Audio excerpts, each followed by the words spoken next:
One. All right. Welcome to today's presentation on how to use unmeasurable activities to fill your pipeline and get you more clients. So like all these business trainings, this is I encourage a lot of engagement. If you have questions, throw them in the chat box and whatnot, and I'll answer your questions. So this presentation today will go for about 20 or 30 minutes, and we'll just get going right to the meat of the content. So let's get this going here. So there are really two types of activities, right? There's measurable activities and there's non-measurable activities. I think most people, they tend to focus when it comes to scaling their business. They tend to really focus in on the measurable activities. We're going to talk a little bit about the difference between the measurable and the non-measurable activities and why non-measurable activities are often overlooked, but yet more times than not, what we find is that the non-measurable activities are adding a significant amount to the bottom line. So let's go into a little bit more detail. So what is considered a measurable activity? That would be anything that has a specific call to action in it. That might be a print ad, that could be a pay-per-click advertisement, anything in social media, where you have a direct call to action, email a direct call to action. That's something that can easily be tracked and measured. And when you're measuring something, you can tell immediately what's working, what's not working, so that you can optimize this process. And anytime you're offering a measurable type of marketing or sales activity, that's really easy to scale, right? So if you're doing something, you say, okay, look, we're putting $1 in here, and I could see by putting $1 in here that I'm getting, $3, $5, $10 out. Easiest way to be able to scale that is say, okay, let's put more money in there, and let's find other resources that look just like that particular area, so that we can multiply our profit. So that's the easiest way to scale, right? And then we go to our non-measurable. Now, non-measurable activities, they tend to be a little bit more like podcasting. It's very difficult. Somebody might tell you, I heard about you on the podcast, but oftentimes you're not going to know which podcast. And many times people are going to say, yeah, I heard about you because of your podcast, but what actually brought them to a podcast? Or maybe they purchased as a result of some piece of micro content that you've put out there. Micro content is like what we're doing right now, right? These little micro webinars. This is considered micro content, delivering high value information that helps to build the relationship between you and I, especially if we've never had the opportunity to talk before. This is a great way for you to understand, who I am, what I stand for, the type of value that I provide, and whether or not it resonates with you, and whether or not I'm going to be able to help you grow your business. And so, somebody might go to a podcast, and from the podcast be like, this sounds really cool. I'm going to follow this person on social media. I'm going to track this person on LinkedIn. I'm going to subscribe to his YouTube channel, maybe sign up for the email address. But yet it's really difficult to say, all right, all of that really started from podcasting. That's why that's considered a non-measurable process. The same thing, we're creating this micro content here, and this micro content, you might be following me for a while in this micro content before you finally say, you know what, boom, I want to go ahead and I want to schedule a strategy session with Charlie and his team, and then eventually become clients. And so whatever it is that drives that click, the first impression for how you found out about me, that's going to be something that's going to be non-measurable, okay? So we're going to go into this in a little bit more detail. But the biggest benefits behind these non-measurable activities is, number one, it helps you stay top of mind. There's two different parties of those you want to stay top of mind with. It's your prospects, and it's your current existing clients. Your prospects for obvious reasons, because you got to get them, you want to get them warmed up and familiar with who you are, so they're more ready to take action. And then there's your clients, so you can stay top of mind with them and be able to upsell and cross-sell them, as well as establishing brand preference. The more people begin to be familiar with you and see you, the more of that brand preference they ultimately end up establishing. And that all that is created through a concept which is known as effective frequency. Effective frequency is something that's still known as a gold standard among the advertising agencies today. And what effective frequency dictates is that the average person needs 20 impressions. 20 impressions of your brand, your company, your products, your service, you, before they actually make the decision to do business with you. And so the way that most people end up going about and trying to generate leads is they might send a cold email. And if I see a cold email in my inbox, that's going to be one impression. And then I might see it again. That might be two impressions. So people are expecting, hey, here's this company out of the blue. I don't know who they are. I see a cold email in my inbox, one or two impressions, and that should drive massive amounts of conversions, and they're not getting the results that they expect they're going to get, and they wonder why. And that's because according to the laws of effective frequency, they really don't know who you are. And so what we'll do and all the strategies and the systems we design to find a way in which we can maximize this effective frequency. How can we create these 20 brand impressions? And that comes from a series of different things. And we're going to go into that in a little bit. But that might be, a podcast is one impression, retargeting may be another impression, micro content, whether you post it on Facebook or LinkedIn and so forth, all this stuff. Every single time they see your brand, it's another impression. And through effective frequency, they say, you know what? The first time somebody hears about you, they're going, who is this person? I don't know who they are. Who are they? And then what happens is through effective frequency, the more somebody begins to see your brand, the more people see your offer, at 20 times, they finally become so familiar with who you are that they end up taking action. And that's why it's really, really important that you look at these non-measurable activities as another impression. If I can get 20 impressions in front of you, by then, it's going to make marketing almost superfluous, making sales almost superfluous for that matter, because you're going to be so warmed up to everything I have and everything I have to offer, selling to you is going to be real easy. Of course, it's strengthening that relationship, right? Every single time you see me in front of you, whether that's in social media or a video like this, every single time I'm in front of you, you get to know me a little bit more, and through that, we're building the relationship. Again, you've heard this before, I'm sure. People like to do business with others that they know, like, and trust. And so that's why these non-measurable techniques are really important. So this is actually, this image that I'm sharing with you right now comes from the book, The Ultimate Sales Machine by Chet Holmes. Most entrepreneurs, they focus on what is driving sales right now. But what we know is that only 3% of all your potential buyers are in the buying mindset right now. And so for all those people you're reaching out to, only 3% are ready to buy now. The money's not really made in that 3%. The money is, how do you figure out to get that larger piece of that pie? So as you can see from this chart here, 6 to 7% of the people are open to it. They're maybe not ready to buy now, but they're open to it. 30% of the people, they're not thinking about it. It doesn't mean that they're not interested or they won't be a buyer at some point. They're just not thinking about it right now. Not right now, but at some point.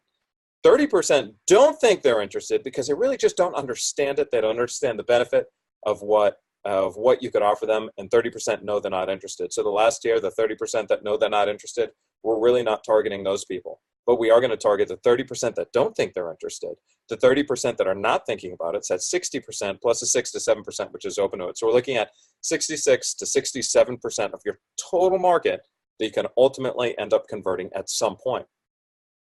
So that's why part of these non-measurable activities, what we're doing is we are reaching out to that 6 to 7%. People who have identified themselves as potential prospects, and now, or we've identified them as potential prospects, and now we're staying in front of them through these non-measurable activities. You guys following me so far? Is all this making sense? Awesome, awesome, awesome. All right. So I'm going to give you an example of some of the different things that we do for non-measurable activities and why this works so well for us. And so in LinkedIn, one of the things that, now, granted, this is a cobbler's kid scenario, okay? So I'm going to be completely honest with you, and these are some of the things that we should be doing more of, because every time we do this and we do it with consistency, we end up getting significant amount of results from this. So I do encourage you that if you are going to take this on, that you do it through consistency. And it does not mean that we have to work harder, okay? It means that we got to leverage all the time that we have and spread that out as much as we can. You know, we all have 24 hours in the day. It's what we do with that time that makes the biggest difference. And so as you could see here on LinkedIn, I shot this video, but it's the same video that I posted on Facebook. It's the same video that I shared on Instagram and so forth. Shoot one video, and you spread it across the place. You can have your virtual assistants post this on for you, whatnot. Just take 60 seconds of your time to share a video. But the funny thing is so, look, I might have, you could see here, I've got 28,000 followers, thereabouts. That's great. But when I actually post on LinkedIn, for whatever reason, I might only get maybe 20 or so likes. Then there was a point in time where I said, my gosh, I don't know what's going on here. I'm only getting about 20 or so likes. Is it even worth it? But I made a commitment that I'm going to continue and be persistent and consistent with publishing. And we did this for a while. I have members of my team do this. I have my clients do this all the time. And that's why we're talking to you today, because of how great this strategy actually works. But so I'm sitting there and I'm going, oh man, I'm only getting, 20, sometimes a little bit more likes. Is this even worth it? And all of a sudden somebody reached out to me and said, hey, Charlie, I've been silently stalking you for a couple weeks now. I'd like to talk. And so we got on the phone, and within one conversation, so it wasn't a long drawn out sales cycle, within one conversation, this person signed a $36,000, something like that, dollar contract. So not bad. And that was just for a few different posts. And that's not the only time this has happened. This has happened multiple times. And it's because of that being consistent. It wasn't a big, strong sales message. It was delivering value, what we call micro content. So it could be a post, could be a video, whatever, but it works, right? We're just staying in front of them. We're adding these different impressions. These people might be following me on LinkedIn, and they see it over and over and over again. Before they know it, they feel like they know me. Even though I have never met them before a day in my life, there are many, many times where somebody reaches out to me and they talk to me like we've been best friends, like I know them forever, or that I should know them. But that's just because they've been following me for so long. And that's what ultimately you want to get to with your clients. So Instagram, look, I'm going to tell you right now, fully open and transparent. I hadn't been on Instagram for God knows how long. I don't even really have a personal account. I think my personal account, I might have 4 posts in it right now. I'm just not a guy that is real big on social media.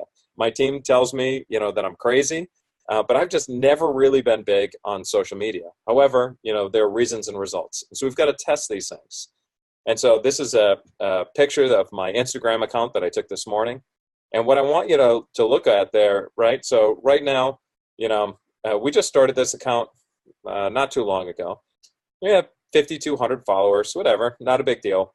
But I think the most important thing is that when you look at the number of profile visits, that's 2,375 different profile visits in the last 7 days. I don't even think people, I don't go on Instagram. I wasn't even really sure my market went on Instagram. But then I guess the most fascinating thing is, as I found out, 2,375 people actually went to the profile. So that's an impression. And, a number of these people are following me, and they follow me and they engage with the videos, and people have reached out from the videos and sent me an email or sent me a message saying that either they liked a quote. Actually, it's funny. I got a message from somebody who's just been following the quotes and said, hey man, just want to let you know that I support you 110%. And he's since referred other people and his boss to the company. And, who knows? We sent a proposal out to them and they could end up being a large client. But it's all because it's hard to measure this, right? It's hard to measure.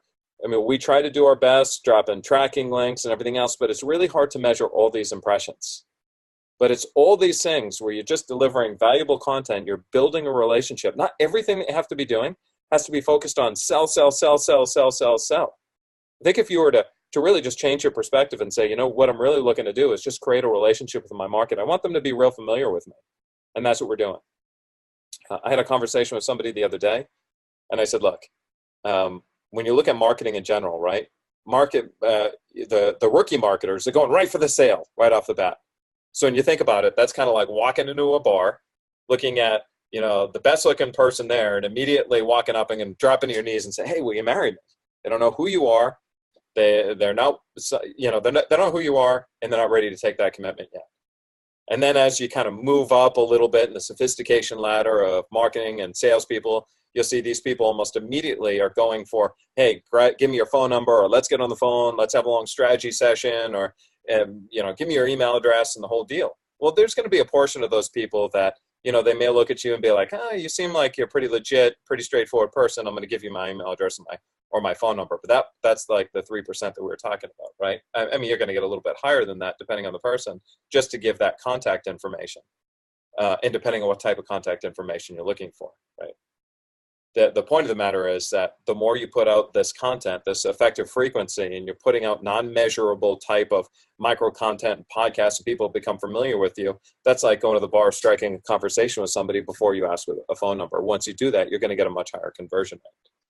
So that's what we're looking for here. Every piece of this micro content, we're having a great relationship with people. We're building that relationship. So when we ask them for something, like, hey, do you want to sign up and you want to register to watch our free business training? Do you want to register for a strategy session? Our conversion rates go way, way, way up.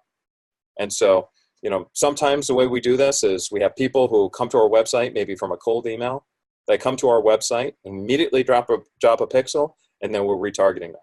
We might just be retargeting them with an offer that's going to take them maybe to another video, right? Maybe to a case study or maybe to a presentation. And we're doing that just to, again, create that impression. I see Charles Kirkland is over here. Charles Kirkland is one of the world's top media buying experts in the world. He's over here on this presentation. So I'm real pleased to have him here. And one of the things that I've learned from Charles, among many things, is even in social media, when you're running advertisements on Facebook or whatnot, sometimes your best conversions is actually to take people directly to a high value piece of content even before you take them to ask them for an email address or to sign up for a strategy session or whatnot, right? So you're warming these people up before you're taking them over to that next level. So something to think about there. Again, I'm showing you here on, this is my YouTube channel. It's funny. I show you this for a reason, okay? I'm not too egotistical to think that I've got a bazillion views on everything that I put out there. I mean, look, we've got 32 views on one video, 43 on another. And granted, we have a few that have 7,000 views, a couple that have over 1,000. Some of these work well and do awesome. Others of them, they're not so hot yet. If I did this with a lot more consistency, sure, those numbers would go up. But the point of the matter is even though it doesn't look like, you got a whole ton of views and a whole ton of everything else, this stuff actually works. I don't know, we haven't quantified it as far as how many clients we have actually received as a result of these YouTube videos, but I can tell you that it's amounted to several $100,000 just because of these YouTube videos. Just takes one person to watch one video to make it resonate well with them before they say, you know what, boom, I'm interested. I mean, look, at the end of the day, if they don't know who you are, they're going to do some research. If in doing some research, they happen to find your YouTube channel and they start watching your YouTube channel and they go, you know what, this person actually kind of makes a little sense. This is exactly what I've been looking for. Or this strategy is something that I really like. At that point, they're going to be more likely to go to your website, sign up for a strategy session, or put their email address down to get some more information from you. And that's what you're looking for. Somebody who's saying, you know what, you seem really cool. I dig you. I want to learn more.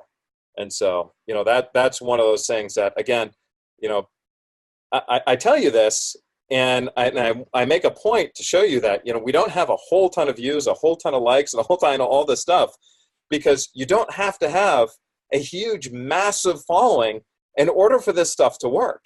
You can have a modest following. You could start from ground zero, but if you do this with consistency, time after time after time after again, you're going to find that this produces significant results. Now, I get a lot of people that ask me, so Charlie, how do I figure this out? What's the actual formula for the difference between measurable and non-measurable activities? And we look at it and we say, you know what, 20% of your time, 20% of your resources or your capital that you're investing inside of your entire marketing plan, so to speak, you want to dedicate that to non-measurable activities. And if you operate more in a local domain, some of the different ways is you find out, okay, where are my ideal clients together? And we have a particular client that he's got a lot of his ideal clients around baseball games. So for a few $100, he sponsors a baseball game, and he's got a nice little banner, the baseball game.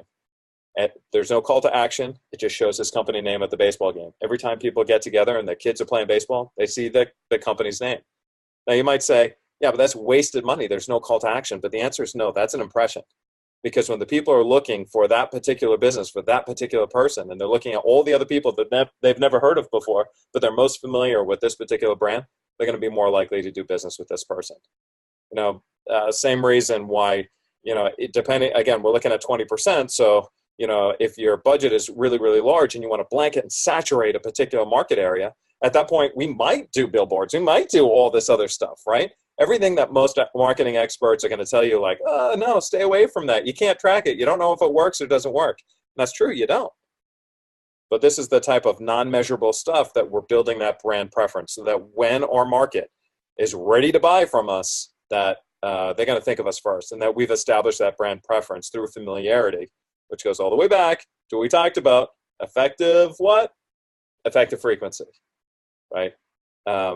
And that's ultimately the whole premise behind what we're doing here throughout this presentation. So let me see here. Do I have, so that's about it for the slides that I want to share with you. What kind of questions do you have for me? Throw the questions inside of the chat box, and I'll do my best to answer them. So, okay, with impressions. So this is going to be a blend between measurable and non-measurable. And this is what we do for our cold email, okay? Now, the ideal situation is to be able to warm up your list before you actually cold prospect them, right?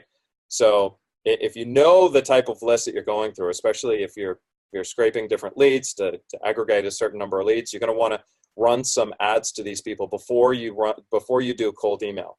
That way they're familiar with who you are before you send them an email, so that they're not thinking, who the heck is this person? They know who you are, and you're going to find your response rate goes up. Okay, so that's one thing, right? If you can warm them up before they actually get to you on the cold email. Now they come to you on the cold email, okay? I get super excited because this stuff works so amazingly well, but they get to the cold email. Now, in the cold email, that's another impression. But they still haven't responded yet. Most people won't. So we want to reach out and connect with them on LinkedIn. We do that on the same day. That's another impression. We're reinforcing that. Now let's say they come to the website. We're dropping a cookie, and then we're retargeting again. So that's another impression. We're retargeting not only on AdWords, we're retargeting on social media. We're not just showing ads and hammering them saying, buy, buy, buy, buy, buy. What we're doing is we're delivering different pieces of micro content. Might take them to one video and then another video. Might share a case study with them. Maybe we're going to invite them to a podcast episode, right? All this different stuff is adding a tremendous amount of value each time. And we're building that relationship. The more we build that relationship, when somebody's saying they're ready to buy, then boom. And then we kind of follow that process, right? So, an email, we might drop another one where we place a phone call. I shared this with you in another video. We add phone calls inside of our sales sequence. Nobody picks up the phone, hardly ever. In December, we had, I can't even remember how many phone calls we made, but we had literally zero people pick up the phone. But we found a 400% increase in our contact rate just because we added the phone. I don't know why. We don't pretend why this happens the way it is. Maybe it's because they heard our name in the voicemail and now they feel obliged to respond, whatever that might be. But just by adding that extra touch, and leaving that voicemail, we had 400% more people respond. And we tested it. We took phone calls off. We put them back in. And that seems to be the number. 400% more people will respond to your emails when you add phone calls. So again, we're just adding more and more and more ways in which people become familiar with us. And so that's why the non-measurable stuff, you do it blend with measurable, but the non-measurable stuff is so important. You're just staying in front. The more you stay in front with people, the more likely they're going to do business with you.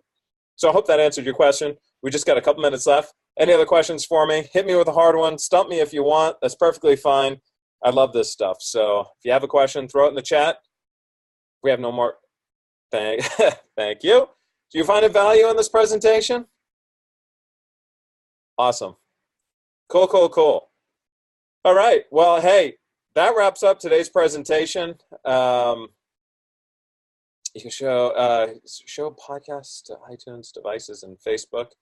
Oh, show podcast. You might have to tell me a little bit more about that, Charles. I'm not sure I follow that. Look, Charles Kirkland, that guy, every time I have a conversation with Charles, it blows my mind. We'll do a training with Charles and we'll get him on. And you're going to learn some pretty funky stuff, the different things that you're going to be able to do to reach these non-measurable people. Charles is sharing right now. He says, you can target, you could do this in Facebook, right? Where you target Apple devices. So people who have an iPhone, you can specifically target them with an iTunes link and run ads that way. So again, you could do that and get an even higher conversion. Brilliant suggestion, Charles. Thank you for that. We'll get Charles in a training. It will really be a gift for everybody. So we'll schedule that up and we'll share that with you. But hey, thank you everybody for being here. I know we're coming to the end of our time. Feel free to reach out if you have any questions. If you want us to talk about your business, the different ways that we can help you to increase your bottom line, find the opportunities in your business, just reach out, go to predictableprofits.com, schedule a strategy session, and either myself or somebody from the team will jump on the phone with you. We'll take a look at your business, we'll see what we find, and be more than happy to help you out. All right? Hey, this is Charles Gaudette. I'll see you in another video. Thank you.